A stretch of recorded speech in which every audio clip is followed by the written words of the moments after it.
All righty, well, let's go. We'll go ahead and get started. All right. So unfortunately, we don't have your camera, but we'll go from there. Well, hello. We are really excited today. We're going to be talking to Bob Kincaid, who actually grew up in the famous Kincaid house there, right along 69. Well, when you were in it, it was 106th Street. We're having problems with Bob's camera today, so Bob's going to stay anonymous. It looks like, but we at least know his name, and he's going to be able to tell us some stories. I'll end up doing some going into some share the screen and show you some pictures of the house at some point along the way as well. But Bob, welcome. Introduce Greetings. yourself. It's Tell good to see everybody you. who you are. Yeah, I'm Bob Kincaid and formerly Robert. And so I did have the privilege of spending some time at the home at 106th Street.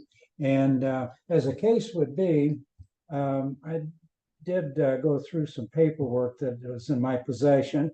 And I have a warranty deed, as the case would be, the original warranty deed from Cora L. Flanagan, widow, to Loma E. Kincaid, Hazel Kincaid, his wife, when the property was transferred to them. And this would have been the 6th day of December in 1934 at 4 p.m. in the afternoon. And then it was recorded. Oh, things were a little expensive then, though. The transfer fee on this was 10 cents. And at any rate, it talks about the 100 acres and, of course, gives a legal description on it. And then there was another paper that was also with it, as you well know from real estate. Days of old, they used to do abstracts, and then there was a time period when they put affidavits, and this was that time period. Now, of course, we have title insurance. But some points that are on that I found interesting, because it's a whole page, and it was by Flanagan, Cora L. Flanagan, subscribed and sworn to before the undersigned notary on that November of 1926 day, just actually prior to the transfer of property. Excuse me. And but at any rate, then, just as an aside too, they did mail the deed and the affidavit to my grandfather, and so who was an important part of this. And it was mailed to 1834 Central Avenue in Indianapolis. That's where he started his retail meat business in 1921. And then a little bit later on, they did have a property in Nashville, Indiana, that they sold, and that's when they got the Sears house and Fisher's on Lantern Road. But in the affidavit, Cora Flanagan was the daughter-in-law of John B. Flanagan and Sarah Flanagan. And she was the wife and widow of Ingram E. Flanagan, which was the John B. and Sarah's son. And John Flanagan departed in this life in 1908. And then I find interesting, then Sarah married a Joseph Eller. And of course, the Eller family is very well known within this whole area. As a matter of fact, Van Eller signed my high school graduation diploma, and along with the principal. And so anyway, he died, but prior to his death, this being Joseph Elder, she was granted a divorce from him, and her name was returned to be Sarah C. Flanagan, was restored to her. And then the property that had actually gone to William G. went back to 1873. Of course, the house was probably about 1860, give or take. And so there's quite a bit of history there. And then the probate on with William G. Flanagan was April 23rd, 1881. And that's granted the land to Sarah Elder, signed as Sarah Flanagan, after which Cora Flanagan then did come into play, being the last Flanagan that was in play on it after the husband had passed. And so when she sold to my grandfather, which was kind of an interesting story as well, she purchased a home next to the Fisher School on Lantern Road, the original one. And she used to babysit for me too. And so I remember her quite well. In the rear, and as you go into her property, she had a refrigerator. One of the old style was wood, but that they put ice in, and I remember it. And then in a detached garage that was there, there were three very antique cars, a black one, green one, and I think a red one, if I remember. And I think those belonged to some of the people that were maybe like the Marks or some of the older families that were in the or Fishers at that time. And one of the things that I saw from one of the publications Fishers put out not too long ago, and when I was 1 year old, the population for Fishers was 161 people. Wow. And yeah, and if you think about the most families would have maybe two children. That probably got down to about 40 or 50 families real quick. So everybody knew everybody. And of course, your family was one of the pioneers in Fishers. And so you have a very prominent family in the Fishers area. And They as the they got case, there in 35. yeah, and they were right there on the scene. And of course, would have been your grandparents and your father, as the case would have been. They had land that was just on the other side of 100, the north side of 106th Street. And then another family, I'm sure you probably knew, were the Leonards. And there Right. was, yeah, Lisco Leonard Jr. on the north and Senior on the south side of 106th, and then Lantern Road. That would be where the elementary school and the church is now.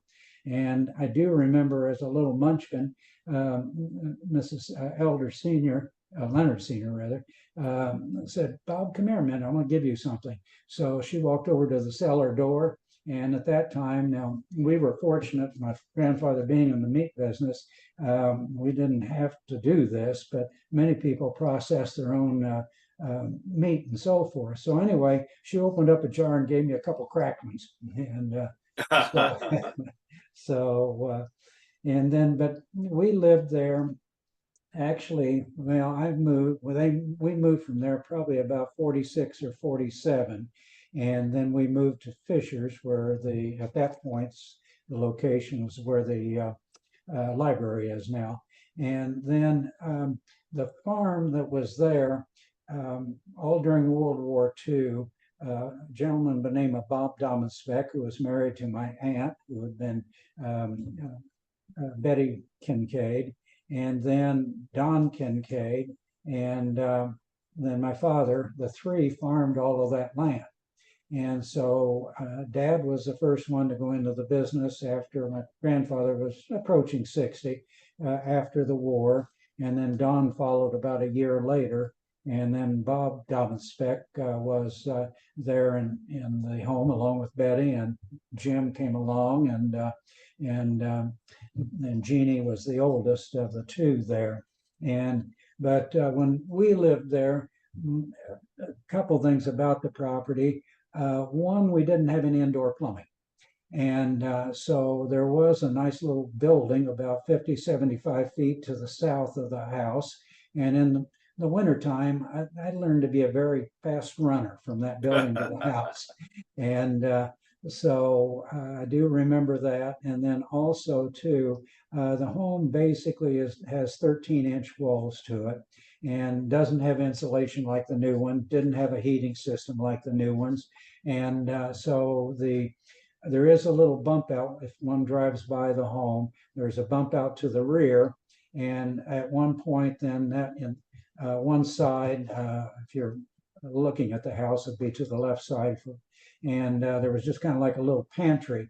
There was a porch that was added without heat or anything that was next to that on the corner. And that's how we always went in and out of the house.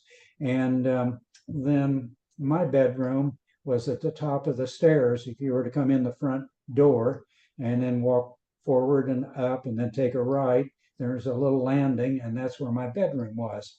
And of course, we didn't have storm windows and a lot of things we didn't have insulation. And it was a very cold spot. So I was kind of happy when we did move from there. Now, my brother being younger had some privileges I didn't have. He got to sleep in the same room that my parents did. And so he would probably, I don't think he was quite as cold as I was. But then after we moved, Betty and Bob Dobbinspec moved into the house and they modernized it. The basement wasn't really a basement, it was just a deep crawl space that was there, dirt floor and so forth. So Bob had the basement, they dug it out, and then they did put a oil furnace that was there, like was done back in the 50s, where they'd have the oil tank on the side and the line running in. And so that kind of updated the heat a little bit. And then as you face the house, to the left was the living room, to the right would have been the dining room. But to get to the dining room, you had to walk from the kitchen, the rear of the house, to the front of the house, in front of the stairs, and go into there. When Bob and Betty purchased the property, they converted that to a extra bedroom, and which was a good move. But to do so, what they did from the kitchen, they had a door cut out there, an opening for a door, which they did place a door there. So they converted that dining room, and then they, in the living room, and the two downstairs rooms, they're fairly sizable rooms. You've been by the house, I'm sure. Right. And yeah, and so it wasn't any problem. And I do remember a few things. One, when it came time for our baths, we didn't have showers, of course, we didn't have indoor plumbing. And but my parents would place a big round tub on the wall of the kitchen and then put some warm water into it. And I don't remember who, whether Steve was first or I was second, but that's where we took our bath. And so that was how we got fixed up there. And then I do remember a lot of this was during my time, was during World War II. So there was so much that wasn't available during that time. And I can remember being on the floor one Christmas with my father, and we're putting together a cardboard train, and which, as I say, there wasn't much available. And then it had little wooden dowel rods that we put the wheels on and so forth. That's one of the memories I had there. And then I actually, probably maybe about my fifth or sixth year, was my first car that I got at Christmas time. And it was a little one-seater convertible that had pedals on it. And I could take it up and down the sidewalk, which was next to the house, to the east side. And so, and then too, and some of this is old history, and I've been told about it, but when the house was redone, they had all kinds of bees in between the floor and honey in there, so forth. So when they did have to tear out a lot of the upstairs floor, and then after the bees were removed and so forth, and I suspect the honey was shared by many, and then they refloored it, and those are kind of things you can kind of run into, I suppose, in an older home. And but it was an experience. Were the Flanagans the first family, or? That's the first ones that I'm aware of. Now, there was a Morris, I know, that had vast holdings, and I think some of that would have been before our family was on the scene. And Okay, that well, would I have think been, I thought there was a Morris that may have built it or what have you, and then the Flanagans, and then you guys, right? yeah, and that you may well be right on that, because that was during that, it was in around that 1860, kind of prior to or right around the Civil War. And so you may be very correct on that. And then it may be the Flanagans took it over from that point. And then, as I say, there is some history that I do have in paper here that was shared on that. And then I know basically what's happened after it did get into our family. And but you may be right. I know there's been a lot of discussion there, and they that was quite a family within itself. Yeah. Well, last night you introduced me to your cousin. Is it Jim Dobbins back? Yes. Okay, that's a cousin. it cracked me up because when I saw that, I'm going, wait a minute, I think that in my mind he's still Jimmy Dobbin Speck. And we talked last night, and in fact it was. And I haven't talked to him probably since the 60s or the very, very early 70s. But we used to hang out together because, they were, country neighbors, but they were next door neighbors, and we were, milking cows together and baling hay together and stuff like that when we were kids, so it was Right. fun Yeah. talking to Yeah. him. But Yeah. he You did had send quite some. a Holstein herd. Yes, Go they ahead. did. I'm sorry. Yeah. Mhm. So, and so did my grandparents. So it was, kind of it was part of part of our history. So that was kind of fun to get a chance to visit with him. He did send some pictures. If you don't mind, I'm going to go ahead and do a screen share, and I'm going to put some of the pictures up we've got here for us to see, and you could kind of maybe tell us what you see there. Okay, these are some that I get, he goes by Jim now. I used to be Jimmy then too. So, but these are some pictures from inside the house when they lived there. Yes. So Yeah. Now that first one is going to be a living room, and then that's going to be, I that's the think, living room there. yeah, yeah, Okay. yeah. And then the living room. Then the next one, there was a piano that was there, and that, and I know I've talked with Jim too. We didn't have that, but at one point there was uh, they set up kind of, you see the chimney coming up. Right. And yeah, and Jim may have shared more on this than I have. And that, and there was a spot, it was up, and of course that's a tall house. And at one point, they plugged it into another little existing chimney, and a fire started, which Oh was, no. yeah, which was put out. Now that may have been later. I think it was probably later than what you're seeing here with a later fireplace, because it was kind of like, as it passed into the family a little farther, and that may have been when there was a person that was renting it. There were different families that had lived there over a period of time, but within our family, my parents and then Jim's parents, of course, the children being all of us, that was the first families that were in there. And yeah, and there again, that's going to be the living room that's there. And so we, we had cute little family kids, didn't we? Yeah. And a That's the kitchen. It refrigerator. looks like.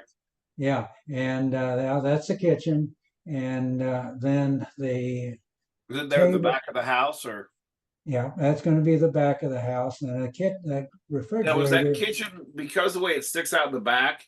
Was it Uh, always there as a kitchen, or was it like maybe a summer kitchen that they attached no, later? no, it was as I remember, it was always what you see projected at the back. It wasn't a real Okay. big kitchen, Right. and no, it wasn't a real big kitchen. Now, Betty and Bob, because I did help Bob bail on different occasions too, and the placement of the um, table, that's almost, yeah, that's that's cute. Yeah, that's the porch where we came in. There's a big tree to the side and a sidewalk that goes out to the driveway there. And yeah, I days of old, and I was told that my parents hid underneath that stage or that porch after they got married because they were doing chivalries then. Oh, And really? yeah, that's okay. That's a good one because that's the door that's going out to the porch, and that's what I was trying to place in my mind. And the refrigerator they've got, which would be in, of course, the back of the house was facing south, and that's going to be in the southwest corner, the refrigerator of the house. And then the door to the right is going to be that little pantry door. And then the table, as I remember, then was more in the center. And then the cooking is going to be to the west side of the kitchen then. Oh, very cool. Well, I think that okay. Yeah, There's that's a back. Yeah, that's back to the other room again. now. Is And this a wood burning stove, or is it coal, or what is that? well, again, that was while Jim was there. Okay. And yeah, I would guess that's probably maybe oil. I Okay. don't know for sure because they did put oil in the tank, and that was common. I know when we moved to Fishers, much the same thing. It was cold there, and we had Dad had a 1,000-gallon tank put there, so it was fun to climb up on and play. And so, but I would guess that's an oil tank that's there that feeds that Yeah. with a little copper line. Okay, well, let's go. There's some other pictures here real quick. Let's see if we can find these. This is one you sent me today. Yeah, yeah, that was one I had, and I was kind of thinking back on. And then as I talking to Jim, I realized, yep, that was there. And I mentioned our restroom facilities. Well, very close to that was this little brick building. Now that's a pump, Yeah, and exactly. which used to be common on the old farms that go back into probably prior to the 30s. And I know my grandparents moved on another farm, my other side of the family, in 1919, and they had a pump that was kind of similar to that. And the only headache my mother ever got in her life was one when the pump handle hit her, she said. Ah, And but they were big pump handles, and I usually remember, Grandpa had a pump in the woods that is now called Cheney Creek Park. And I used to remember going down there and you had to prime the pump and get the water going and all that kind of stuff. You always had to have a can with water in it so you could Yeah, get in you there. had to prime it to start Yeah, it. Yeah, yeah, right. you're exactly right. But that probably was, and that could have been because to the east of the house and then along the driveway was a where the first milking, where they had the milk cans and so forth. They used to put in there. Later on, they built a new milk house and a newer one. And but this probably was the first maybe where they put their milk and things like that from the cows. And I don't know, they used to have fruit cellars and things like that. And because everybody had an orchard and a garden, and you didn't have archers or Castetters and Fishers to go to, although John Castetter did, which he used to go around. They had one of these little trucks that you go around to the farms and deliver things to. Yeah. Now, was this you? I believe it was. Yeah. I believe it was. Yeah, I spent a Oops. lot of time in bib overalls. And matter of Like, fact, I mentioned Bob Dobspec. I had a tricycle and I used to run it. They had 3 rows of cows that they milk in the barn. And I used to run my tricycle up and down on the concrete between the cows where they were on both sides. And I'd run it in the door. They had to weld that 2 or 3 times. And then Bob Domospec was a bit of a prankster. So one day he picked me up and hung me up on a nail from with my bib overalls. well, these are some pictures of you sent me last night, I think it was. And now, Yeah, was it painted at this time? Because I know it's brick. yeah, it was when we were there, it was red brick. The white paint was done at a later date. And had we had I done a better job of connecting here, behind me, I've got a painting that Martha Wagner did. It's a watercolor. She used to live on 106, closer to Allisonville Road. And but she did one when it was white like this. But Oh, that was okay. done later on after I think after Bob was out and Jim was after Jim was out and all of us. And Okay. because there were different families there.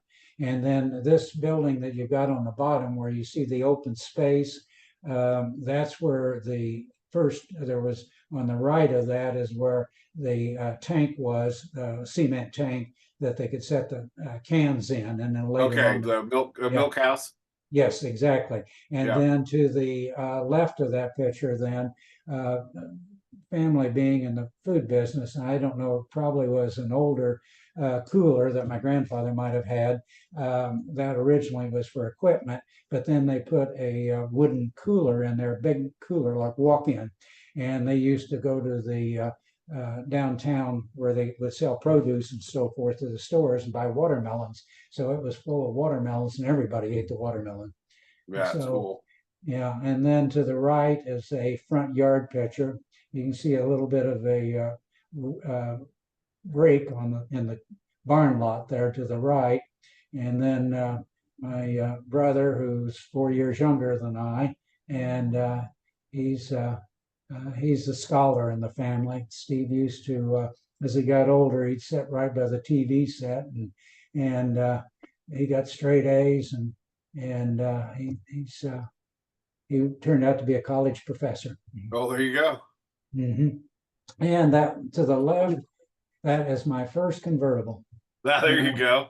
Yeah, and that's my, So that's probably 106th Street out front, right? yeah, it is. You see the mailbox to the right there. Well, that And would have been my then, grandparents' farm across the street, wouldn't and then the Morgans that lived next door, they really took care of things. You can see some white fence posts and all there too. it? They had quite a nice property they took care of. And then the center one's probably uh, it's probably my little brother on that one. And when he was born, and then the next one, you can kind of see um, Steve when he's younger and myself, and then you're seeing part of the uh, to the right of the tree, the one building we were talking about before, and then that building that you see to the right or back is one that there used to be bullpens there, and um, then they took all of those down and they needed space for their equipment. So that was one, two, I think three doors. And so they built all of that. And Clarence Russell, that had some gravel pits out off of Hoosier Road, used to deliver sand, gravel, and so forth for construction. And one day when they were building that, he pulled in and he asked me, "How old are you?" And I said, "I don't know. I was 5 years old yesterday, but I got a birthday today." And he never did let me forget that. And Now, I then don't remember that barn. How long was it gone, or when did it get? the barn that you see there, that was labeled Dinner Bell 2, and that was the Dinner Bell 1 would have been where my grandfather lived on Lantern Road. The house is still there. All of that's been developed around it, and but that barn was there to the right, and there's a big front door on the right where the two. There was actually three rows in the middle of the barn. They kind of put in a third one, and so, but they had three rows of were cows. They had about they could milk about 30 to 40 cows at one time, and but they would run from the front of the barn to the back, and then you can't see it from here, I guess, but right behind there on the corner was a silo, big silo, and then to the there was a drive that went in, and then there was a big, and again they used to do this, the big cement tanks, either square or round, that were about 3 foot high, 30 inches, that they would fill with water for the livestock to drink out of all the time. Right. And so this would have been, that building you're seeing there would have been it's one that was torn down later. And that building, it was there for a period of time. And then actually the true milk house, which was cinder block, it was block, was built right in front of the barn.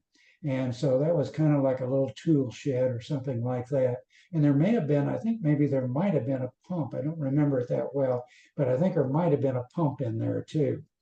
And then the next one below is you can walk right in that door to the right, and then they've got the concrete circular feed trough all the way from the front of the barn to the rear, and then the cows would face that west wall there, and then you've got the drive-through, and then the cows would face the other way, and then there was a little step up, and then there was another setup of cows to the far left of that facility, and that my parents well, raised chickens too, and so those were some of the ground chickens there, and I don't know them by name though. Yeah, I get that. Well, very cool. Well, page 4 or 5. Where's 5 then? I can't get 1, 2, 4, 5. Huh. I can't figure out where 5 is. But well, I'll tell you what, that's very cool to get a chance to see the house and see what's going on, and now how long did you live there?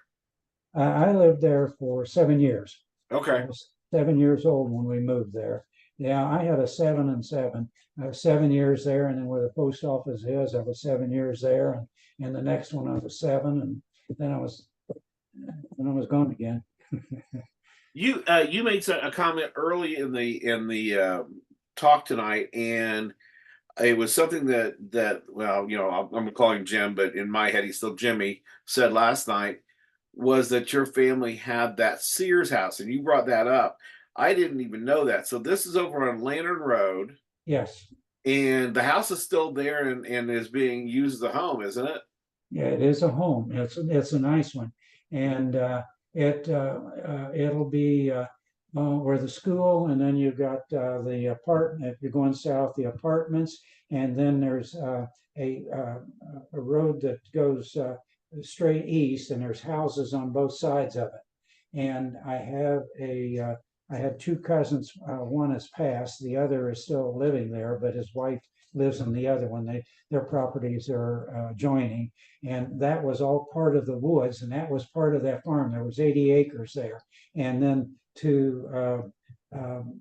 just to the north of that, there was a long drive that went back to the Muir family, and which here a long time ago too, and they had a nice home there at the rear, and but that house is sets back from the road. There's trees around it, and there's a kind of a red brick garage that was added in later years, and that was not part of the original home.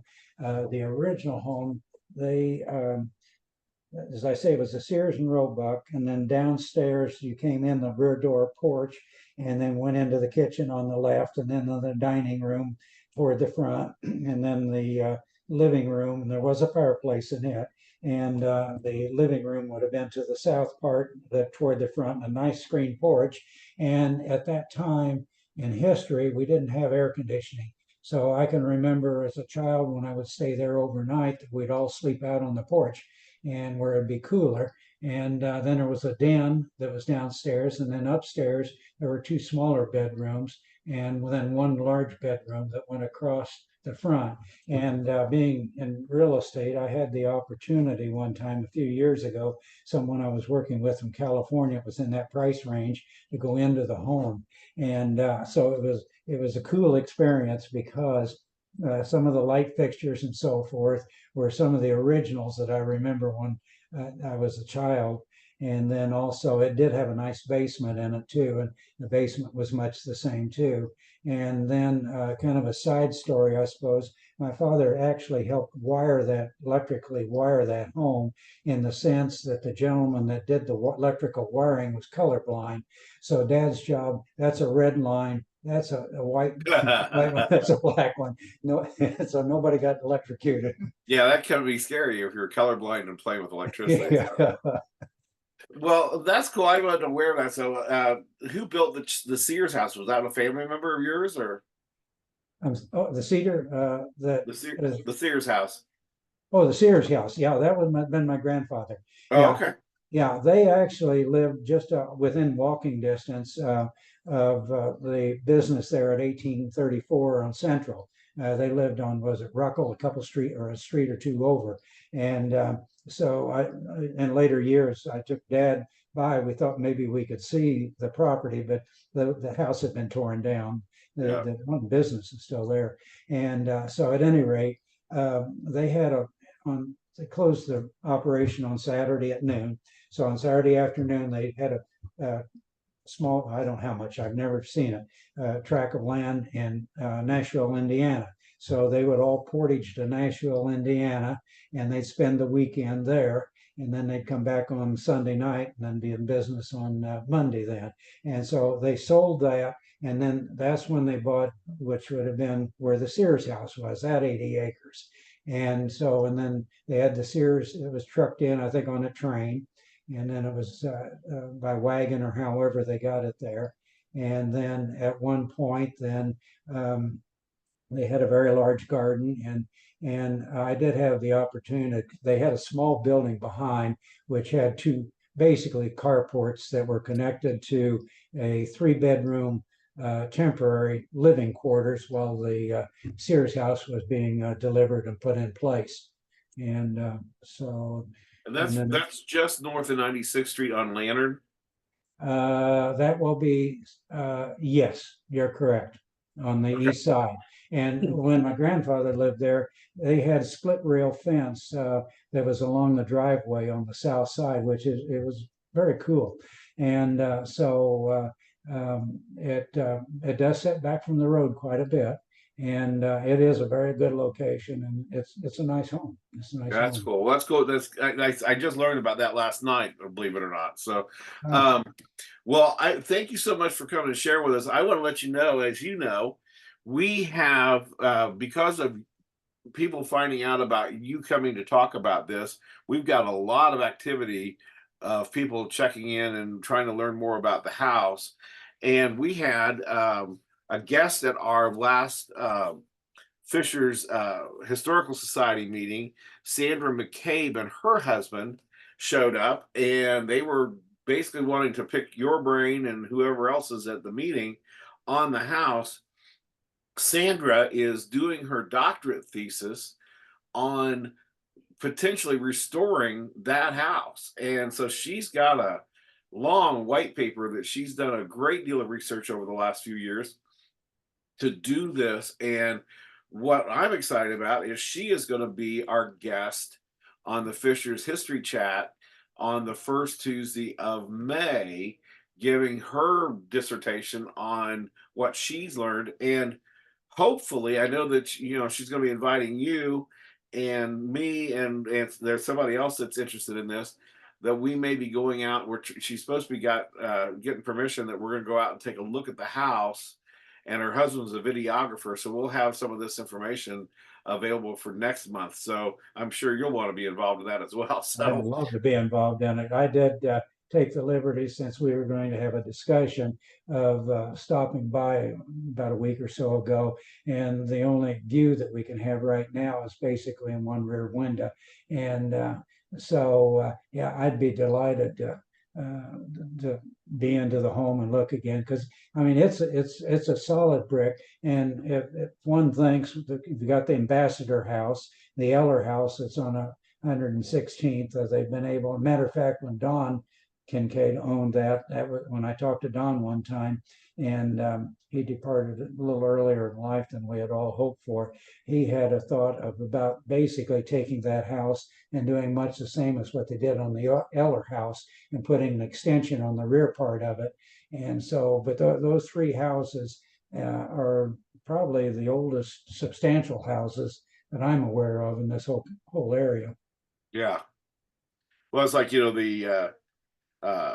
my grandparents' house was built in the 30s, and they tore it down eventually, which was unfortunate.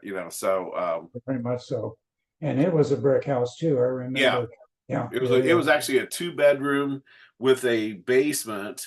It was very modern at the time. And they raised my dad and his 6 siblings, and then I overlapped. I was the oldest grandson, and so the oldest grandchild, and my aunt was 18 months older. So I was dad kind of moved out, and I kind of moved in, hanging out spending the night over there all the time too. So they just constantly had a rotation. So, well, and but you know the they didn't let amazing. you sit on your and get dust. You were out milking cows and chicken, gathering eggs and Yeah, you clean, had quite an dressing op. chickens, There and was quite an operation there, because you had the nice, really big barn that was behind there, and so that was a very beautiful. And as I pointed out earlier, you had the nice fence post around it too.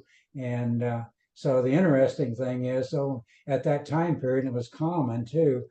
We you didn't have multiple bathrooms in that house either, and no, it had one bath. yeah, so everybody took a number and was polite. Exactly.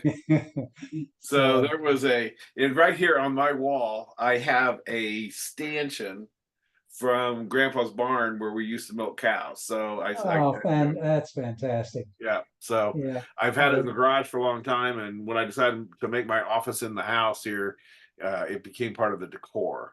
So I like it. I like it a lot. Yeah, it's yeah, those things are with us forever. Yeah. So, well, Bob, thank you so much for sharing with us. I am Thank sure you. that people are excited about getting a chance to learn all this stuff today. And I think we're all going to have fun when Sandra comes and talks to us next month. It'll be the first, it's always the first Tuesday. And then, by the way, just let you know, we have a gentleman who is going to be the first Tuesday in June, and he runs the 19th Division Federal Troops Infantry reenactment group that did all the stuff at Conner Prairie and at Oh, Gettysburg, and he's going to be coming talk to us about the 19th. So I'm real excited about that that too. would So. be cool. There was another quick side story.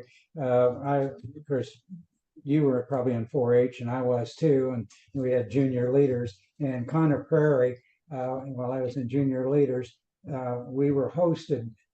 Probably 25 or 30 of us around the table, and Eli Lilly, when he owned the farm, he treated us all to dinner one time. So we got to sit with Eli Lilly and for dinner. Well, that's pretty crazy. I mean, there was, Fisher's was, like I said, it was you said 160. Is that what you? 161 when I was 1 year old. And Okay. when I When I was was 11, born, I it think was it was 300. Man, we doubled in size. So. yeah. Well, I will tell you, I am so thrilled that you got a chance to share with us today. I'm sure that people got a kick out of this. This video will be we're building a YouTube site, so we'll be able to store all these Fisher's chats. And additionally, of course, it's on Facebook. So we'll look forward to seeing everybody next month on the first Tuesday. That sounds wonderful. And I am apologetic that whatever I did wrong, I did. And Oh, well, so but your it's name's up better here. to So, see me in black than it is in person anyway. well, thanks for coming, Bob. I appreciate it. Okay. All right. See you at the Take care. club, at the Bye. society meeting. Bye bye. Take care.